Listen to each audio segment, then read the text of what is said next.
Good morning, and thank you so much for joining us for today's Filmmakers Life. I am really excited to have Jonathan Viscuna with us. Jonathan is one of my clients, and he also is a fabulous producer and director in Trinidad and Tobago. And so I wanted to bring him on because the other day I was inspired to write something, write a blog. It'll come out in the newsletter in a couple of days about producing commercials.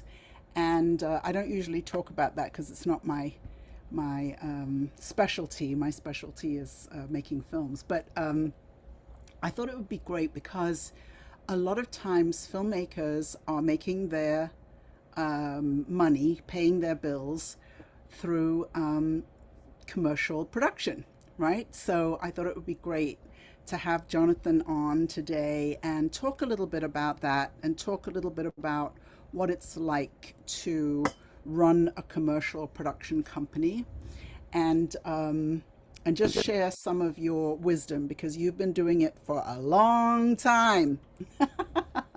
Long time. Yes. Yes. So uh, I thought we would talk about that a little bit and also of course catch up and find out what you've been up to recently. Uh, so yeah, usually I start out talking about filmmaking, but I think in this case, I would really like to talk about what it's like running a business and actually making commercials for a living. And you don't just make commercials. I mean, you do all kinds of things. You do whatever you need to do when you get hired. But recently, you had sent me a really couple of really fabulous pieces that you made for one of your best clients. That was really outside of what we think of when we think of as a commercial, right? And it was really, I think, what is today being called branded storytelling, or I'm not sure. You're the professional. You can tell us what all of that is. So maybe let's start with just having you introduce yourself and tell us how did you get into the world of production? Hi, Joanne again. Hi, Lexi. Hi, everybody. Hello. My name is Jonathan Viscuna, and I have been doing television commercials for over 20 years. But in terms Can I of, just say that you don't look anything like old enough to have been making commercials for 20 years? But go ahead, keep going. thank you, Joanne. I actually hated that comment when I was in my younger years, when I was 18, 19, 20. I could never get somebody my age. They'll always think I was 14, 12. So I think I've made it now. Yes, yes, A yes. bridge the gap. You're old enough to be able to receive a compliment about looking young. That's Just to hear it, just to listen to me now. I mean, it's like, who's this little boy talking? I know that is my father. That is genetics. My uh, dad, he just looks very, very young, even though right now he's in his 70s, going on 80s. He looks as if he's in his 50s. That is my uh-huh. dad. Yeah, so yeah, the business of advertising, it is something else. So I've been doing it for just over 20 years, but in terms of my own company with my brothers, it's about 15, it's about 14, 15 years now. Um, so Joanne, I mean, it's just a lot going on in my head with regards to it, but what specifically you want me to answer? Well, just today, one of my clients wrote to me and she said, "Oh, will you introduce me to so and so because I know that she has a production company for her film." And Right. I was like, "Wait, we got Jonathan on today who has a production company," So, Right. um, yeah, I think it's interesting to know how you get started because a lot of Oh, filmmakers are sort of like, okay. okay, well, should I start a business? Should I get into this business even? I think that's a good way to start. Okay, okay. I started this business because my family is into this business. Just to be very honest. My family started the first ever production company here on the island. I'm from Trinidad and Tobago, and we only had one television station at the time, which is called Trinidad and Tobago Television. Is a government owned agency, and my uncle used to work at this sole independently run, not independently run, government owned television station. And he decided with a friend, a close friend of his, to start his own production company. So he started his own production company, and then my other uncle started with him, which is my mother's brother, and then we started with him, myself. So I mean, I didn't, to be honest, I wanted nothing to do with production. I know it must be not what you all want to hear, but I wanted nothing to do with production. I actually was very much engrossed with football, which you guys call That's soccer right. over there. Yeah, yeah, yeah. Yeah, so I but it was, I always loved lighting. I always loved composition. Mm. I always loved storytelling because I was a storyteller by birth. I would just exaggerate everything because saying things normal was boring. So I would, yeah, but then it's like, John, you are lying. I'm like, oh. Storytelling, and I often tell people they don't know what I'm talking about when I talk about old talk, but Trinidadians, it's just a sort of general thing that Yeah, everybody knows how to tell a good story. yeah, Everybody knows how to make any tiny little thing this big and and turn it into a big story. We call it old talk. yes, yes, But so yeah. yeah. So um, yeah, I mean, my uncle was very, very good at what he does. He had all the big clients here on the island, like the top telecommunication company. He had a big, like what you guys will have a Best Buy over there. He had Courts, Megastore contract standards. So, and Carib, which was like one of our top alcoholic beverages here, Angostura, so he did all of these great commercials, and I was one of his elves in the workshop, and I was juggling between that and my football career. So when I came back from England playing football, I was supposed to go back on my contract, but an accident happened, as you would know, Joanne. I don't know if you remember, but Yeah, yeah, yeah. an accident happened, so I was not able to return to my contract in Cashleton in Sutton in London. So I got depressed, and I'm like, okay, let me either continue my studies or get into film. So I got into film with a spiritual awakening because my brothers are also into the production business. My brother Joseph and Joshua, they are both specialists in their own area of expertise, which is editing and visual effects, right? Mm. What a Um, great team.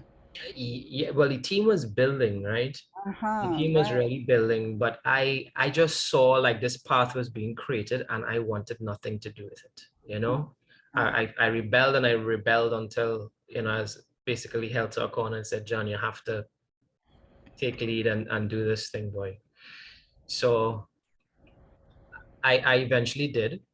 So Um, how to start really and truly to own a production company, to run a production company, to manage a production company, to produce. Because essentially, when you start a production company, you there are many ways of starting. Maybe you just want to provide, the equipment. You just want to provide the cameras and the lights and the editing and all of your software. I mean, now everything is done at home. Um, a lot of people are working from home in terms of running their own production company now, right? So and it's a lot in terms of editing, controlling the sound, doing the graphics, filming, and what have you.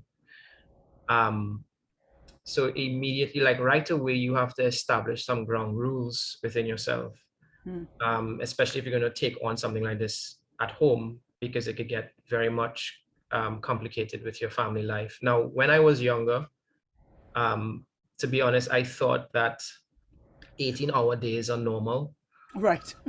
right? I had no idea that 16-hour that I was living an abnormal life in terms of work is my life, right?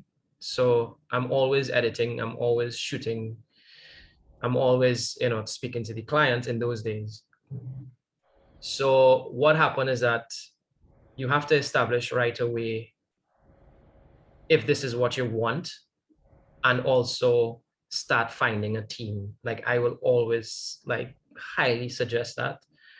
Yes, you can do yes, you can do everything, but you do end up getting very limited at a certain point. You know, you don't want to be a director and be a DP. You don't want to be a DP and be a director. Yes, there are people who are doing it.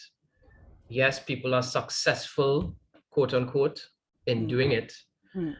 However, you really and truly don't know, and you will never know the outcome of your true success if you would choose one path.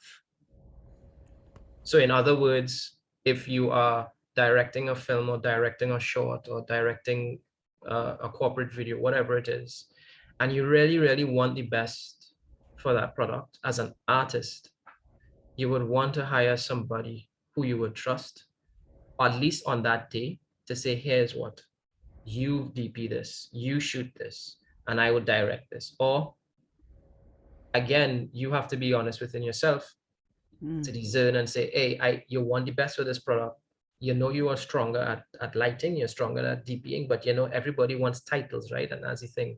You have to kind of get rid of that quickly if it is you really belong to the arts. So if it is you really belong to the art and your vision and what you're doing, and you always want your client to get the best result and not so much holding on to the money part of it, you have to decide, hey, let me hire someone.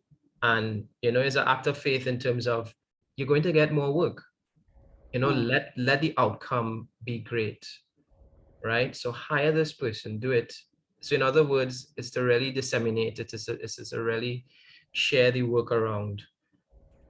I mean, Well, I think you're also saying that providing the best quality, yeah, if we're talking about a commercial, the best quality that you yeah. can, that's what's going to get you more work. Mm-hmm. But so when you first Yeah, started your own company with your brothers, it's kind of like and I know now it's very clear what everybody's roles are, but at the yeah. beginning, was it that clear? When you decided to start your own company, was That was is that clear or not? such a good question, Joanne. At the beginning, it was not all that clear, because when it wasn't all that clear, to be honest. Because if it's one thing Joseph was very clear with, is that he is going to do visual effects and graphics because that's what he loves doing and that is what he got trained to do, right? And he went Vancouver Film School in Canada. So that was clear. But he also used to edit, right? Joshua, I used to edit as well.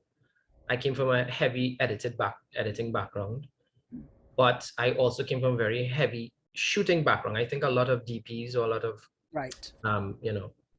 camera guys or women, they would want to edit their own material. And that's great at the beginning to understand the flow of things and not to overshoot or undershoot, right? Your B-roll and all that. So yeah, it wasn't very clear at the beginning, Joanne. However, we all just begin to trust each other. So what happened is that at the very beginning, I used to direct my own stuff as a freelancer. I would direct and film and also produce. However, when I joined with my brothers, when I started this company with my brothers, I started to let go of the directing chair, and I started to focus more on DPing, managing, and producing. Now, the reason why I started doing that is because I realized if somebody doesn't get the toilet paper, we in shit. You know what I mean? You understand what I mean, right? It's like, yo, we need to have some type of, we all cannot be artists. We have to have, and I know I'm an artist. yes, we must have some type of organization.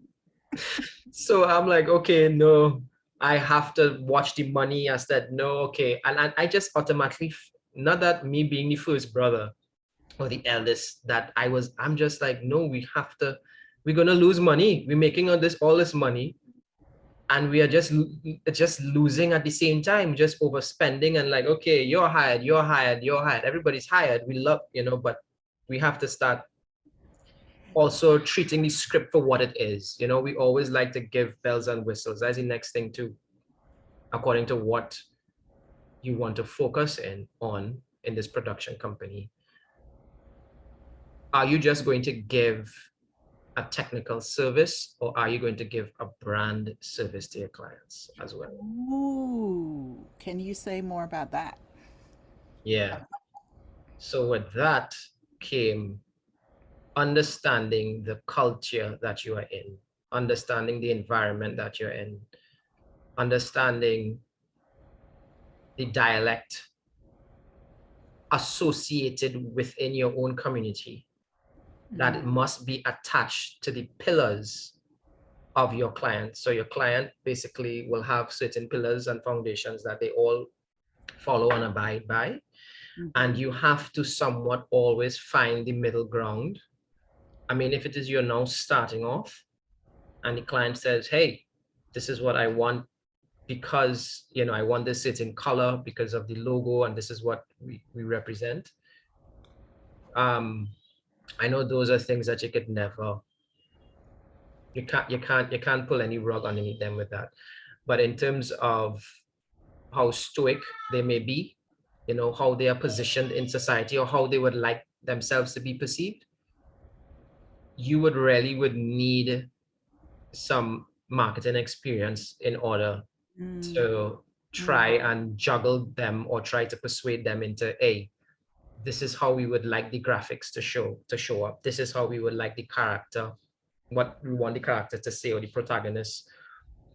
And all of it, of course, is, so like for example, Joanne, I was 2 nights ago, I was doing a KFC commercial, right?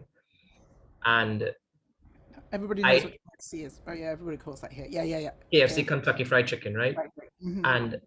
And what happened is that I haven't done KFC in about 6 years. It was my number one client back in the day, but they just came back to my doors, right? So, and I forgot how troubling it could be in terms of doing product shots, and how you must hold the chicken, and how many times you must position the chicken, how many times somebody must take that bite, because there's a particular way that they want for it to be bitten, for it to be held, right?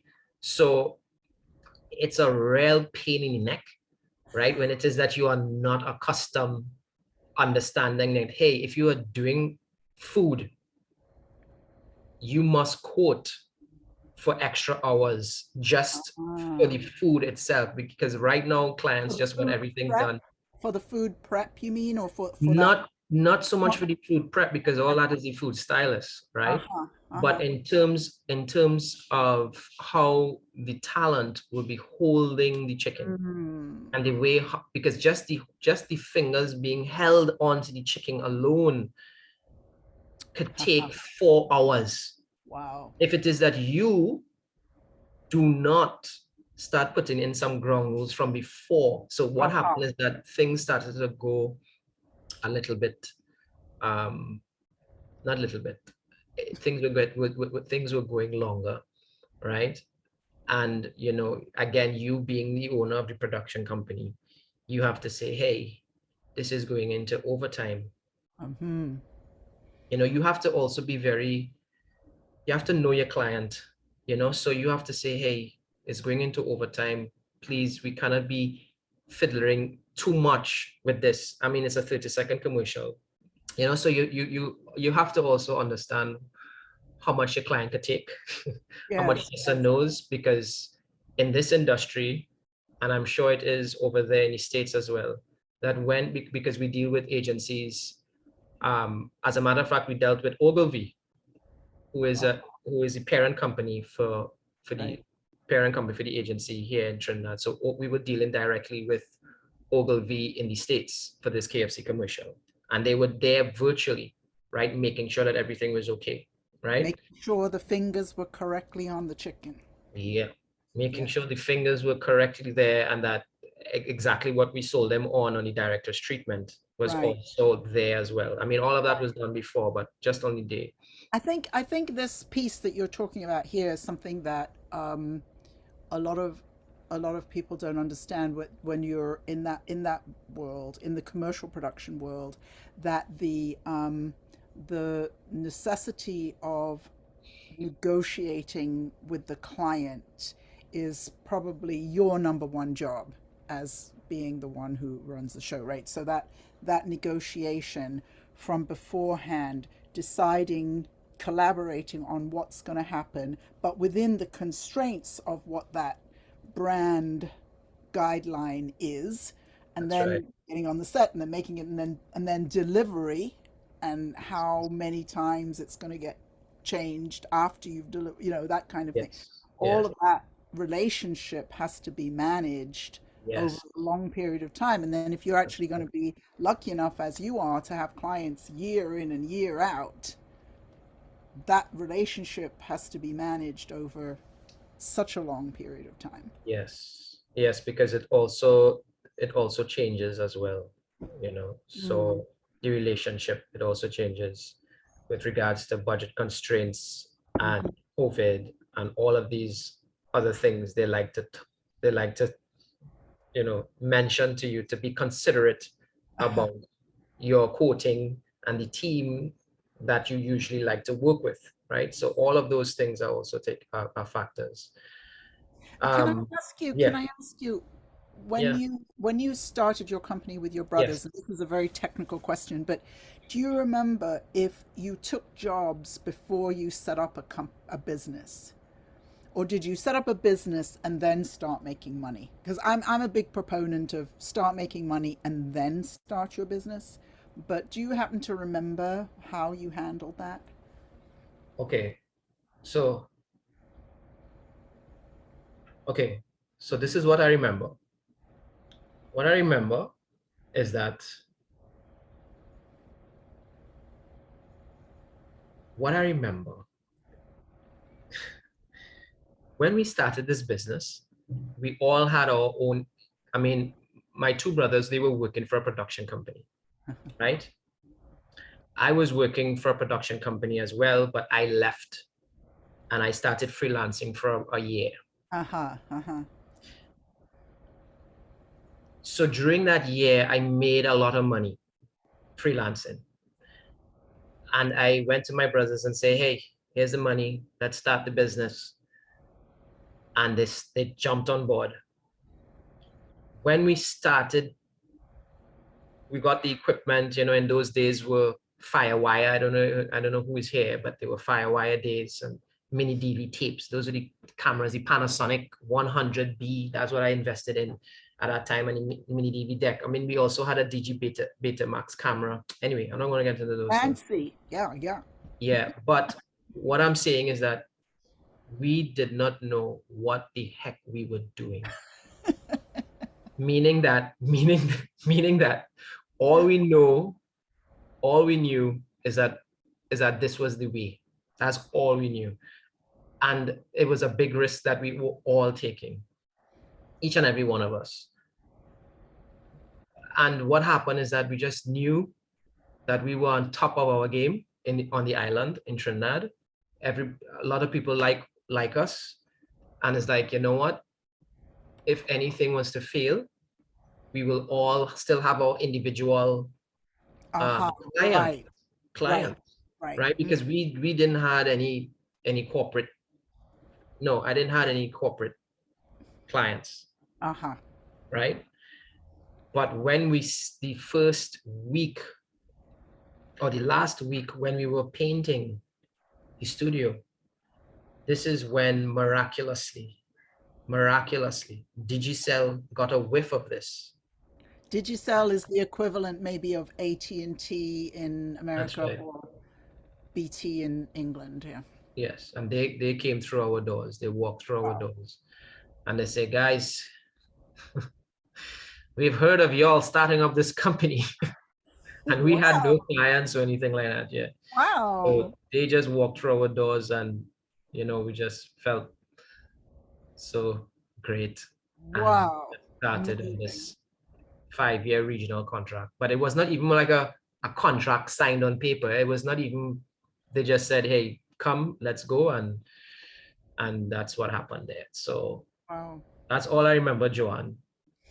So Everything else is I would think probably then once you start having to sign contracts, this is one of the things I tell my clients. Like I'll get them a lawyer, I'll get them set up. I'll say, you don't really need to set up your business. Here we call it an LLC, but you don't really need to set that up until you need to start signing contracts. Once you start signing contracts and you have to open a bank account and then you're going to need your business, your legal business entity. That's right. That's right. Yeah. Yeah. Correct. Yeah. Yeah. So what else do you want me to? Oh, so many so I know exactly. So moving forward, one of the things that I wanted to ask you about was when you sent me those they were not commercials, they were short films that you made for one of your clients in the last year-ish. right. And it was really storytelling instead of what we so the way I understand the new thinking about branded storytelling is the idea that a commercial is designed to interrupt somebody. So That's right. I'm watching my TV show and the ad comes on and interrupts my show and tries to get my attention, and I do everything I can to make sure it does not get my attention, right? Whereas what's happening today in the world of commercial production is that producers are starting to think in terms of branded entertainment, I've heard it called, branded storytelling, and it's a different concept. And the concept is that you create a story that is designed to attract people, and then the brand gets brought in, kind of. This was something that we always wanted to do when we saw this on American advertising cable. I mean, you guys, Americans have been doing it for centuries, I think. I mean, this is how long. I mean, it's like it's about, I don't know, I would say it's about 8 years I've been seeing it. Like, Really? you don't know, you don't know. So what? You don't realize who the ad, what brand is associated with that ad until all the way to the very, very end, right? Yeah. And I can't remember, and I'll do some I'll do some research on that, John, as to who that is. So I will send it to you. Where you only realize it was and you know who that is, what the ad actually was about. I mean, I even saw, is it Publix? Or is there a company? Publix is a supermarket chain here in Florida. I've seen that recently. Publix did that recently too. You didn't realize it was a Publix ad only to the very, very end, right? They started back doing that. Yes. So it was something that I always wanted to do, but we were so, the culture here is very traditional, in terms of they must have their jingle, they must have this sing-along song type in their commercials. The music that is where you always repeat Uh-huh. all the time repetitively during like certain sections and certain breaks in the commercial, that Uh-huh. who the brand is or what the selling point is. But thank goodness Republic Bank took a leap of faith, right? And this was something that was in the making for the agency was doing for like 2 years, 3 years, and they brought us in, like showing us the scripts and like what they wanted to achieve. And we were like, yes, you know, this is what, it's closer to my dream of being a filmmaker, you know. Absolutely. So Absolutely. yeah, so what happened is you have to focus on knowing how to subtly sell what your client wants to sell in the story. So what does, for example, in this case with Republic Bank, they wanted to sell, the assurance that that you can get a car loan. Mm-hmm. They wanted to sell the assurance that you can get a mortgage for your home, to get a loan for your home. And also they will take a loan also for doctors for being pregnancy, right? Now there's what happens that I realize I'm going to say something I can't say right now, right? Because Republic Bank is coming out with another company, right? Uh-huh. That I cannot Don't speak say of right. anything that we Yes, can't yes, publicize. and I realized I was going down in that direction. So what happened is that you just But you basically can have to, tell me later. yeah, yeah. We basically had, you have to just, how could you tell their story without it being, without the viewer seeing it as, this is propaganda. You're trying to sell me on something that I could see the advertising billboard in it. And that is how they get they're taken out of the story. Yeah. So it really has to feel authentic. It really has to feel that this is a story of a grandmother taking care of a grandson and telling his whole story and his journey and how Republic Bank has always been there in the background and is they're the ones who were able to facilitate the success of. So it's all about storytelling now. I mean, a lot of people also are doing it here in the Caribbean. They want to see more storytelling. And then at the end, so it's not about always, you know, putting the brand in your face anymore. I think people are a bit fed up of the same thing being, it's blatant.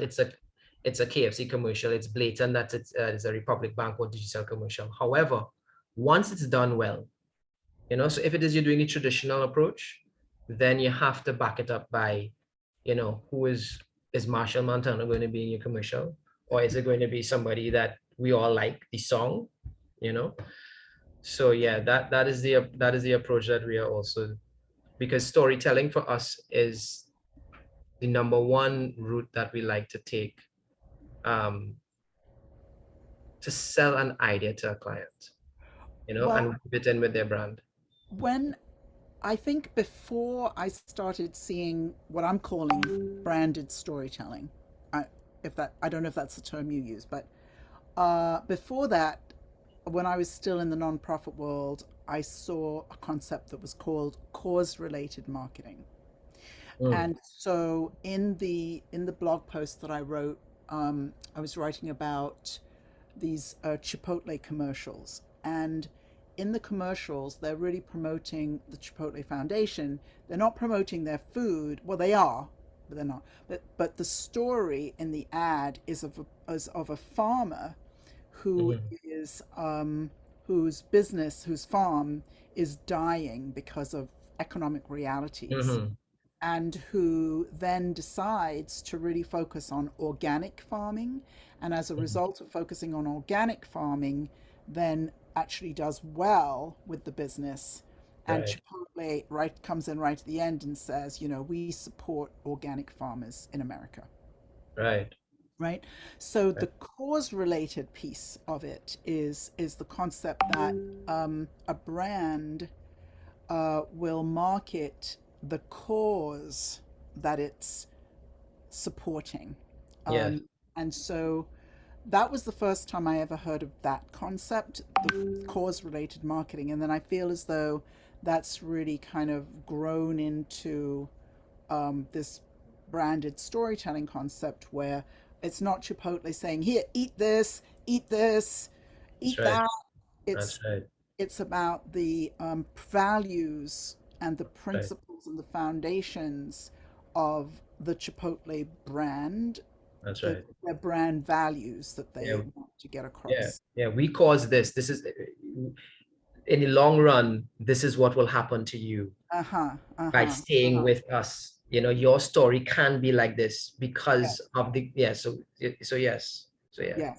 Yes. Yeah. That So, is that is a nice way of putting it. mm, So when what was it called? Cause what again, Joanne? Cause. cause related Yes. marketing. That's right. So the marketing is related to the cause. That's right. There's so many companies now that, you know, well, organic is a good one to use. So who Yeah. that promote themselves as, you know, selling organic food or selling organic facial products or, Yes. you know, and so the cause is the maybe climate change. Yes. One cause might be climate change, Yeah. another cause might be something else. But so the brand is marketing its either support of a cause or its own values. Yes.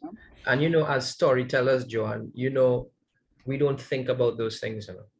No.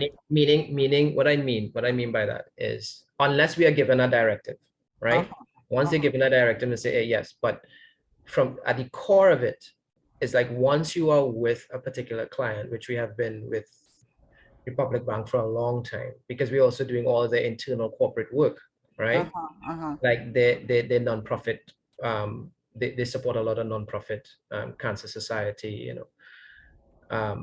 homelessness, which is called it's a program that's called the Power to Make a Difference. So what happens is that you get to know your client inside out. So when you get to know your client, it's like you just start to evolve creatively. It's like we need to start advertising in this way. So you see the cause that you're talking about there, that eventually happens in your relationship with your client. Uh huh. Right. And you develop different scripts, say, we have never tried this before. So Mm. so I haven't even thought about it like that. You know what I mean? You give it a name. It's almost like, this is the science behind it. And people obviously will see the template and like want to try it and do it. But if it is that if it didn't come from a real place, it will always feel like a copy and paste Yeah. Yeah. thing, you know? So, When yes. you first approached your client Republic Bank with Yeah. the idea of making a story instead of a commercial, how did they first respond? What did they say after, Well, you know, you've built this relationship for all these years, right? And they clearly trust you. So how did it go across when you pitched it to them? okay, well, with this particular one that you have seen, that Yeah. had came from the agency, from the advertising agency. Aha. The advertising agency, what they do is that because we have a relationship with the agency and we also have a relationship with the bank, what happened is that when we come together, we look at the script and we develop on the script. Sometimes we will come up with concepts from the very, very beginning. But for Mm. example, like this Republic, the one that you saw, Joanne, that did not, from its core, did not come from my company. That Mm. came strict. I give all kudos to the agency for that. Ah, right. Okay. Yeah, hands off with that. We loved what we did, what they did, and we just developed on it. You understand? We did our own visual interpretation Uh-huh. of Uh-huh. what was on paper, you Yes. know? So, Uh-huh. but yes, we have done a lot of those with the bank through a movie. We actually did a movie for them, a 45-minute movie for Republic Bank, which was again storytelling for the same program that I was telling you about, which is the power to make a difference. Mm-hmm. Mm-hmm. So, and how they always reacted is, oh, this is going to be a lot of money. that that is the thing. Always like, okay. They're like used to their 30-second commercials, and you're talking about a Yes. 45-minute film. As It's like, a as whoa, a that's gonna be expensive. Joanne, it's so funny that you said that, because listen to this. They spent all of this money to do the minute-long series, right? And the agency had to do a little wrestling match, right?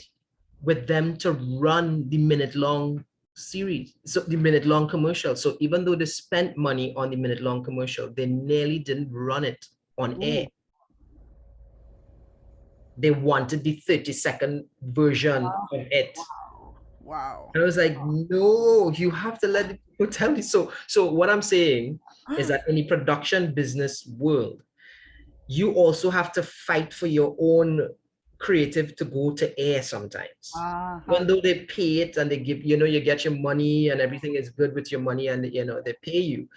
They were like, okay, let's just run this minute long on TV Well, because remember they are just checking the money, yeah, meaning yeah, how because much they money. have to pay more money for 1 minute than Yes, they have to pay for that's 30 seconds. So, that's right. right?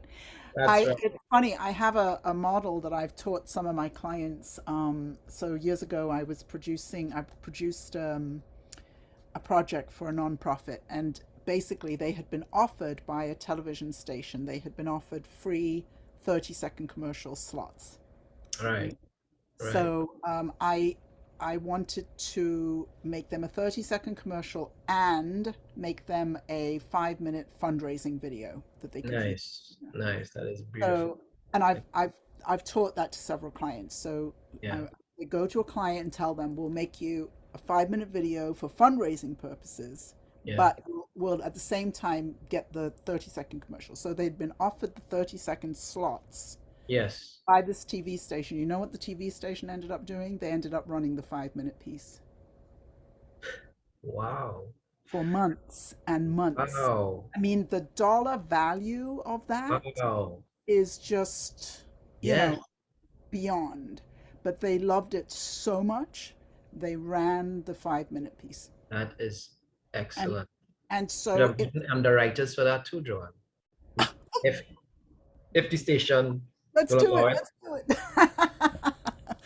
So another thing I want to ask you, because you brought it up now a couple of times, because this is beyond my understanding. So how does it work having a production company, then having your client, and having an advertising agency? What is That that? is that's the tickle spot. That's the tickle.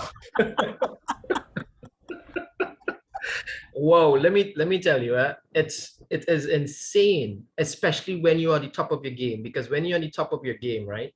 Uh-huh. According to, I mean, I don't know how it is in the States, but it has happened here several times where the client will want to come directly to you. Because when they realize, wait a minute, you can write scripts. Wait a minute, you can do concepts. Wait a minute, you understand our branding. Okay, let's just come to you directly. And you, as a production company, have to look up to the sky and say, yeah, yes or no to what the client is doing. Because remember, you also have a relationship with the advertising agency, and you don't want, if the advertising agency, Joanne, has a contract, if the advertising agency has a contract with the client, Yes. then I am not, and I keep telling them, please do not call me. I love you guys, I'll always love you, but please go to the agency. Right. And that Right. is what is going on. I'm telling you, worldwide it's happening, Uh-huh. right? Uh-huh. Facebook Uh-huh. and these iPhones are destroying lives in the advertising world. Ooh. So they are going straight to the production company if the production company has a creative background, or they will take a production company and they will hire a script writer.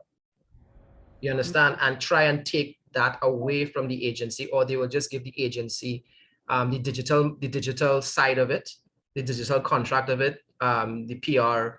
But in terms of doing the actual television commercial, they are now dissecting it. So if it is dissected and the contract is not there, then I would say, okay, once there's no contract with the agency, right? Because I am very close to all the agencies here in Trinidad, and I don't like stepping on people's big toes. Uh-huh.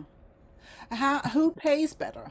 Like if a client comes to you directly as opposed to an agency coming to you, who It's always the client, always the client. Okay. always the client that will pay better.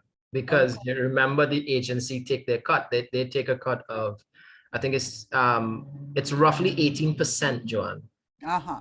Uh-huh. of the production company. Yeah, Okay. roughly But then 18%. but then what is the what is the agency's role aside from taking a cut? I mean, there The must be agent, a benefit. yeah, the agency's role is brand management. Mm-hmm. You see, brand management, so that the productions, they also, the agency role also, they come up with they're supposed to come up with the concept and the script, right? But Mm, we also do that. right. Right. So they will, so what, okay, Viscuña Brothers Production Company Limited, we do not care about opening up an advertising agency. Uh-huh. And once we and that has been established Uh-huh. on this island, what that means is that you are not to feel threatened by us Uh-huh. if you come to us wanting a concept. Right. As a matter of fact, Joanne, in some instances, people would not even know that we came up with that concept, Mm, mm, mm. just because we don't want the Right. agency Right. Right.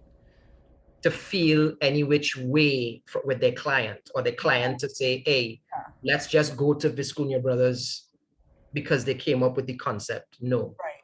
There's We, there's we there's a great American expression which mhm. is throwing people under the bus. So, Yes, like you don't want your relationships, that's not what I mean, but your partners, your collaborators to look bad. You want to right, in business you always right. want your collaborators And to you look have to learn that early on. You oh have to yes, learn that early. Listen, you have to yes. learn that so early when you start in this business, because all of us as artists want recognition for what we do. But there are some things you just have to let go of. Because you just have to let it go, because you know, what do you value, the relationship or the title? Which one?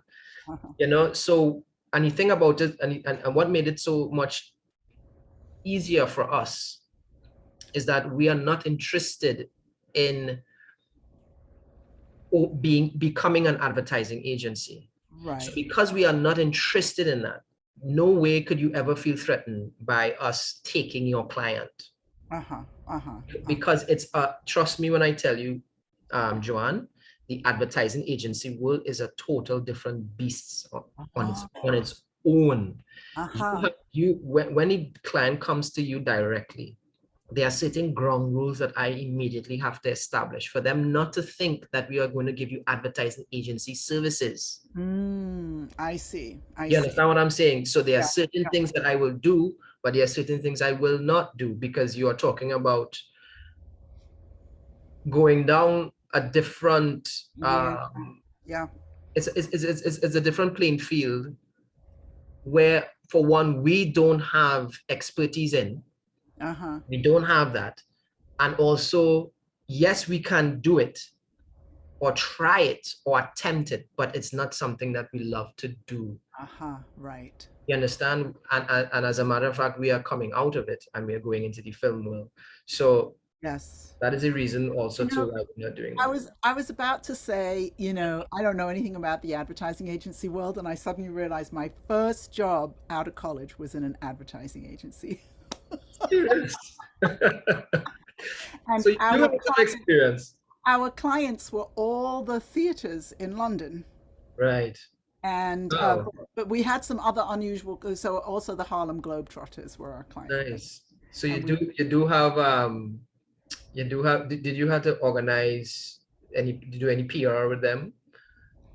No, we did more advertising, and we did a little bit of TV production, but our TV Right, production was kind of like, um, here's a graphic and then a voiceover. We did a lot right, of radio, and but the funny thing was when ITV built the second channel. When they came to us before they built the channel, it turned out we were in the top 10 advertising agencies in television spend in England, right, and we didn't know that. And right, that's because they would call us on a Friday and offer us ads over the weekend, and we would take all the empty slots and put right, up our ads, with right, the text and a voiceover. right, And it turned out that we bought so many ads, but we bought them at a fraction of the price that an actual agency who was booking their time at the beginning of right, the year was right, paying. That we were actually in the top 10 of television right. advertisers in the country. Understood, understood. Yeah. And as you did that, John, something just jolted my memory. You see, when you pull that piece of paper and you show me the graphic, the reason why we got so good at developing scripts and concept for all of you who want to start a production company, Uh-huh. invite the the the, the scripts that are not scripts. What does that mean? What that means is that when somebody comes to you, an agency comes to you and say, hey, could you please give me a quote on this script? 199% of the times, they are not scripts. Huh. There is not a full-fledged script for you to Right. actually quote on. Uh-huh. So Uh-huh. you have to now interpret Uh-huh. and break it down into your own script. Uh-huh. And what happened is that most of these agencies that have the script writers writing or the creative writers writing, they are not thinking about cost. Mm-hmm. So what Right. happened is that this script is actually interpreted as 3, 4, 5 days of filming, right? When they really could only afford 1 day or two Uh-huh. days of filming. Uh-huh. So Uh-huh. now it is your job to also know what that budget is. Most of the time they will tell you they don't have a budget, right? Or they won't tell you what the budget is. And you have to know your client to know what that budget is. Basically, Germans, a client tell me that they don't have a budget. Just based on how they sigh, I will know how much money they have. That is my job. My job is to, the unspoken word. It's all about the unspoken word. Nobody is clear with you. Nobody in the advertising agency world. It is not clear. And if you don't know the unspoken word, you are gone. You take a left and a right, and exactly what they tell you to do is not what you're supposed to do. That is gold. And I want to see if anybody has any questions, but I Yeah, just wanted to say that we've ended on this issue of yeah. budgeting is actually everything. Yes, it is. Because if you budget $5,000 for a commercial, but it actually costs you 10,000 to make it, you are out of business, That's right? right. Joanne, That's it. Joanne, we were at a point in time. There was a point in time when people would send me these scripts and I would literally just quote exactly what is on there. And Yes. we would never ever get the job. Ah. We would never ever get it because because I was just at the point in time, those were years ago, I was just so fed up of me having or my team having to rework their script in order for it to come within I know what the budget spend is here for Trinidad for a Right. top commercial, or what the medium is. And you just have to immediately establish that and say, no, this is not the script. This is the script. Oh, So when you give it to them and they see it and this, so yes, you have to know what that budget is, even though it is not said to you. right. Wow, that is so cool. Kay, please go ahead and ask your question.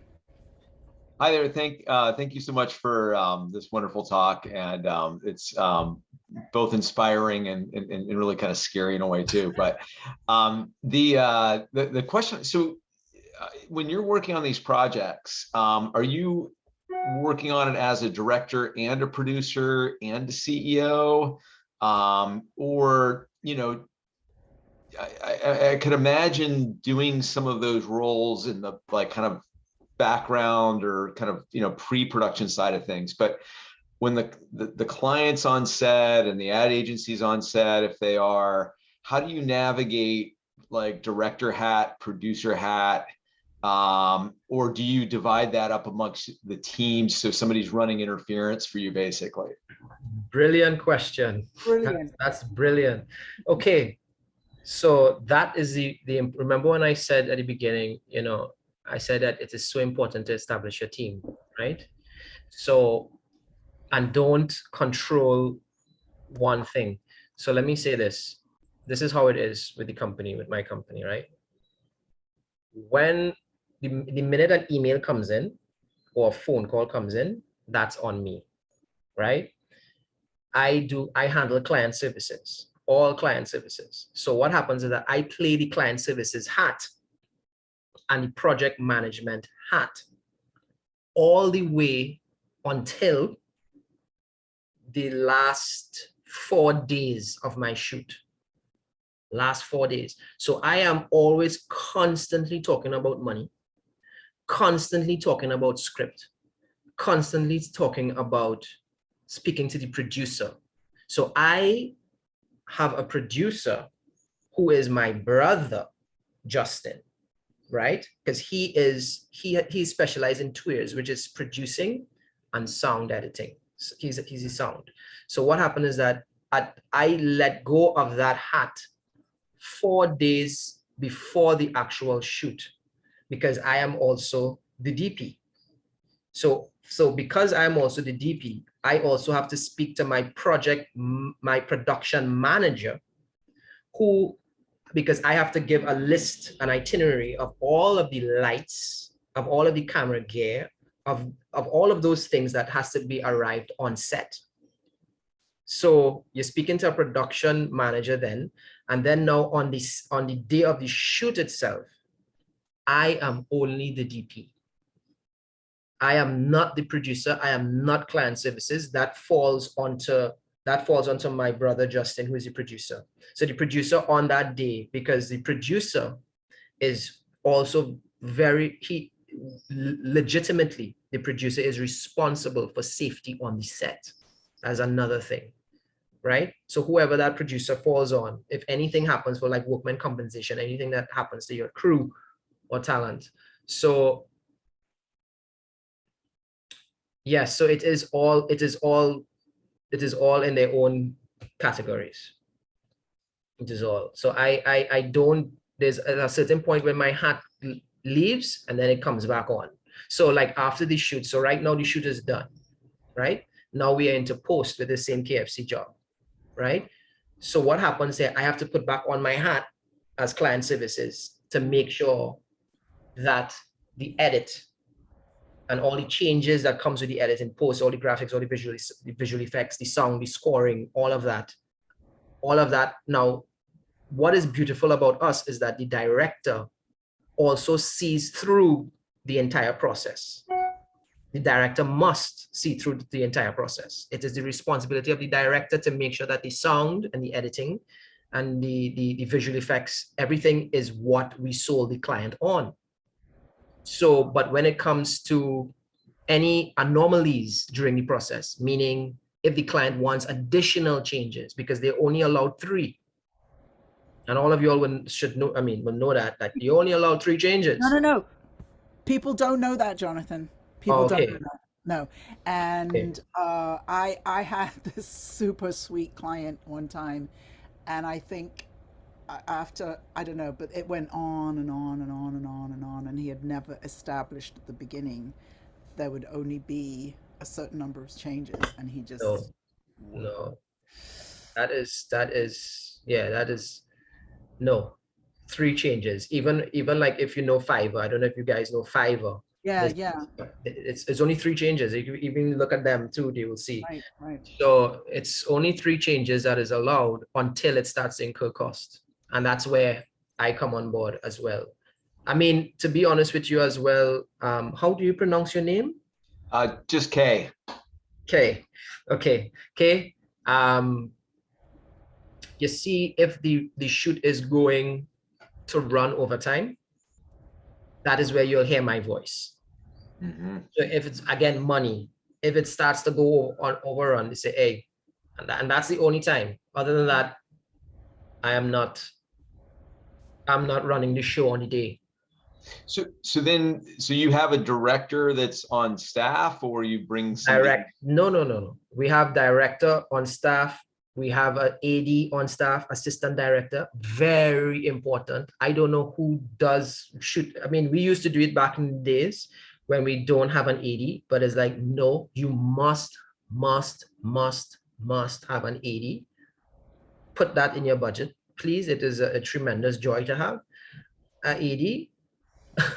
And you also have your producer, right? So let me tell you who we have on staff: set, makeup, wardrobe. So set designer, makeup, wardrobe, and AD, director, producer, DP, gaffer, right? Everybody else more or less like third parties. It's a crew. Our crew basically is 15 people on a shoot. It comes down sometimes to 13. The lowest I ever got it down was to 13. Yeah. That's really helpful. Thank you so much. No problem, Kate. Awesome. Good to see you, Kay. Thanks for that great question. Does anybody else have a question? I hope I answered it. Hope I answered. Oh, yes, that was excellent. Does anybody else have a question? Everybody's just like, whoa. They didn't know so much was involved in having a production company, right? But you know, not to frighten anybody, but just, you know, there's a big difference between where you started and where you are today. You know, I'm sure the first time that you made a commercial, you didn't have your team of 15, and you didn't have people Yeah. on staff, and you didn't have all of those things. So there's a progression, you know, but I have a lot of clients. I have two clients I can think of where when they started working with me, they were getting $5,000, $10,000 jobs, and now they're getting $100,000 jobs. So, Yeah. you know, as time goes on and you expand, you have to also expand your business capacity. That is such a good thing you reminded me of there, Joanne, because at the beginning, no, we didn't. And I'll tell you why. The reason why is because we didn't have to. The reason, you see, the agency, the advertising agency, they handle set, they handle wardrobe, they handle talent fees, they handle the location fees, and they are also have their own, they handle producing fees as well. So they do all of that. However, what we just took it upon ourselves to start offering these services. And the reason why is because we realized that in every single, on the ladder, on the scale, it affects our production. So Yeah. we realized that, wait a minute, even though we said we want this particular color red, we are not being given this particular color red. And the agency is our client. So could we yell and scream at the client for reaching late with the wardrobe? Could we yell and scream that the set is not properly done? So we are always like, it's always being done not the way how we want it. So we are like, you know what? We are going to start offering everything.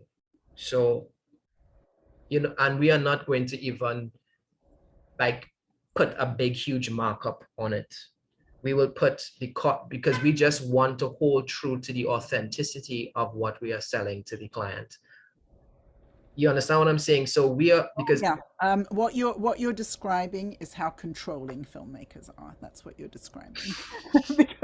Because filmmakers are clear about, they have a vision and they have absolute clarity about what that vision is, and then the more control that they can have over that the entire production. product, Yeah. Yeah. that's what they want. Yeah. So when you you're I just remember I have this experience I had one time where I was making a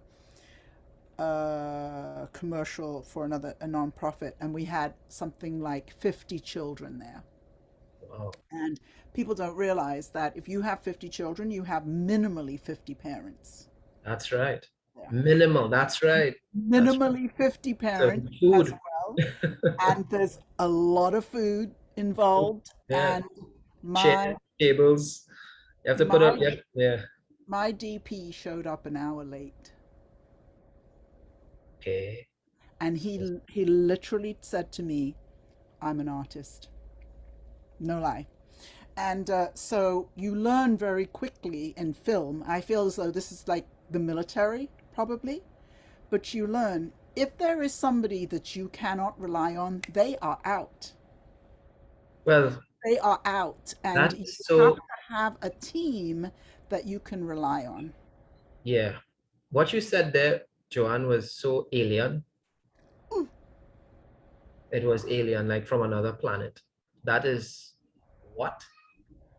I an hour I late. I immediately start to speak another language there. I was like, okay. This is like, I'm gonna start. Insane. That is Insane. that is madness to the highest degree. Yep. I am like, no. That I'm is an artist. crazy. I'm an artist. No, no, no, no, no, no, no.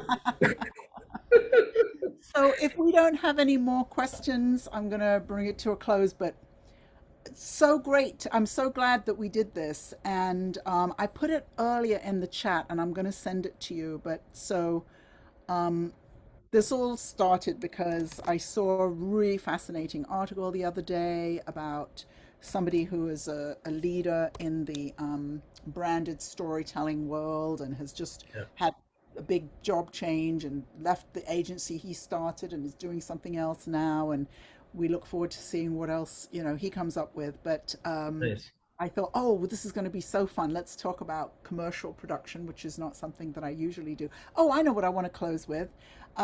So how is the film coming along?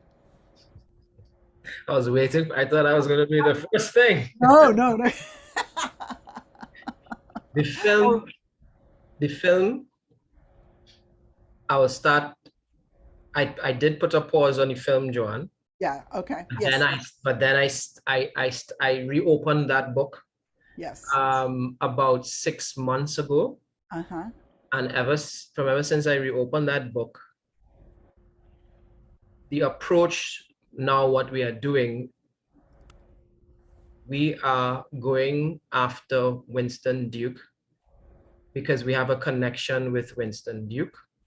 So when Josh revealed that connection to me, I'm like, okay, all channels go in that direction. So we are closing in on our pitch deck and also the videos that we are creating for him, because all of it essentially is just going to land on a video, on a 3-minute video where he just presses play and everything is going to be there. Yeah, yeah. We have been working on our distribution plan for about over a year, like how we are going to distribute this product. We recently, about a week and a half ago, Joanne, and I was supposed to tell you this, but I was so busy with with this work. We got a letter of intent from Nita. Nita gave us a letter of intent to. She's the daughter in the family. Nobody knows what we're talking about, John. We're in Huh? secret internal language here. Right. But the family. She's the singer who's in the family, right? Who's that? Who? Nita? No. Nita as in the. They are. Nita Online, they are in charge of all of the public broadcasts in America. Okay. Yes. So Nita, we got a letter of intent from Nita, Yes. who is in control of the PBS broadcast as well. So they give us a letter of intent because they were blown away by what we showed to them, and they said that they will take the film once we are finished with it, and they will broadcast it throughout America. So that is the update so far with the film. I still don't think PBS is the right place for your film. Anbe wants to ask a question. Hi. Anbe, go ahead. Yeah, thanks, John. Thanks, John. It's a great session. Hello. Yeah, hi. Just the one question from my side. I have few production company in overseas in India. They would like to do a small kind of the future film budget like 500K, less than that or something. Sorry, I'm not hearing what he's saying. Sorry, I'm not hearing you. Can you hear me now? It's Yeah. okay. Go ahead. Yeah, so the question is that I have few production company in overseas in India. I have few Nice. of my friends who are already doing a film in India kind of a project.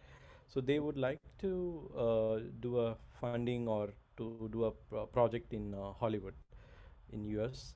So what are the steps if we want to bring them to invest here, or who's the kind of, you have to go through agency, or how is the channelize, how to materialize or bring them to on board to Hollywood and invest or not to take the movie. So it's kind Andre, I'm going to actually give an answer here because you just answered a question that was about big. That was a huge question. I think I'm going to take that offline. You and I can speak, because I think that's just so big. I don't, we could talk for about 2 days. Maybe we would get a little bit closer to the answer to that question. I'm gonna put my link in the chat again so that you can set up a time to talk to me. Okay. So I just want to thank Jonathan so much for your time. Oh, what were you going to say? No, I was going to say, no, saying you're welcome. Thank you so much for your time and your expertise. I swear it was this morning that I got a message from a client saying, how do I set up a production company? And so I can now say, hey, watch this video. You'll learn all about it. And try not to be scared at the end. So thank you. Yeah, I really don't think your film is right for PBS. I think it's got a different, bigger, more commercial appeal, and I don't think it's right for PBS. But we'll keep talking. But good job on getting that letter. If it's useful and you can use it. Yeah, that is basically for the sponsors for my Yes. So, yeah. Yes, I see Hulu, but that's yeah. All right, thank you so much, everybody, for coming and learning about filmmaking. Okay, bye-bye.